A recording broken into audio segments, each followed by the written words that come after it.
sayang na sayang. Ganyan may lalarawan ng naging karera ni Chris Bosh sa NBA. 2 beses nagkampiyon at 11-time All-Star sa loob ng 15 taon.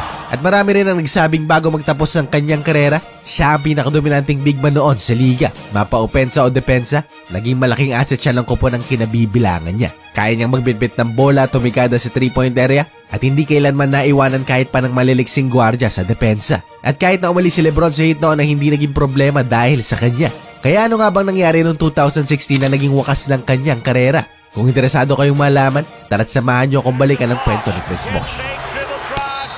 Produkto ng malalim na draft class si Bosh noong 2003. Kasabayan lang naman niya rito sila LeBron, Wade at Carmelo Anthony.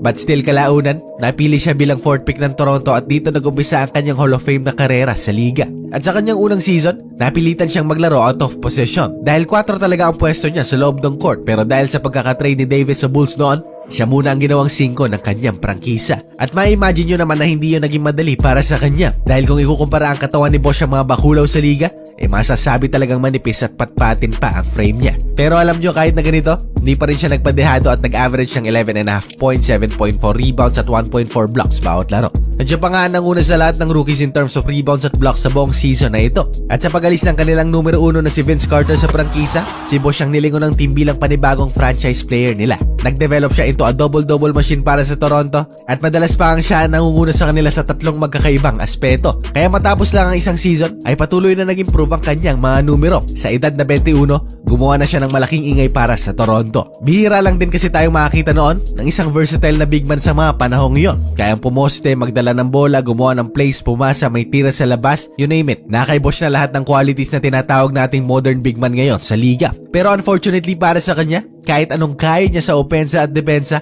lacking talaga ang Toronto ng star players para tulungan at suportahan siya. Kaya hanggang first round lang ng postseason ang pinakamalayong inabot nila. At sumatotal sa 7 taon na tinagal ng Chris Bosh era, 2 beses lang silang nakaabot sa playoffs at 3 games lang ang naipanalo nila. Kaya kahit gaano kalimo si Bosh noon, hindi talaga sila nagka-chansang magkampiyon. And you can only imagine ang pagod na naramdaman ni Bosh sa pagbubuhat ng buong prangkisa. Na alam naman natin na hindi na talaga niya kinaya. Kaya 2010 umalis siya sa Toronto at nagtungo papunta sa Miami. Kasama si Lebron at Wade, bumuo sila ng panibagong Big 3. At ito ang matagal nang hinintay ni Bosh na pagkakataon. Ang magkaroon ng lehitimong all-star teammates na makakasama niya sa buong taon. At finally sumagi na sa isip niya ang ideya ng pagiging isang kampyon. Pero bago siya makarating sa punto ngayon, hindi naman kaagad naging maganda ang umpisa ng kanyang season. Bumagsak ang kanyang mga numero at napilitan siyang magparaya at magsakripisyo. Dahil nga mas concentrated na ang opensa kay Lebron at Wade, ang dating numero 1 ng Toronto, naging para bang role player at anino lang ng dalawang ito.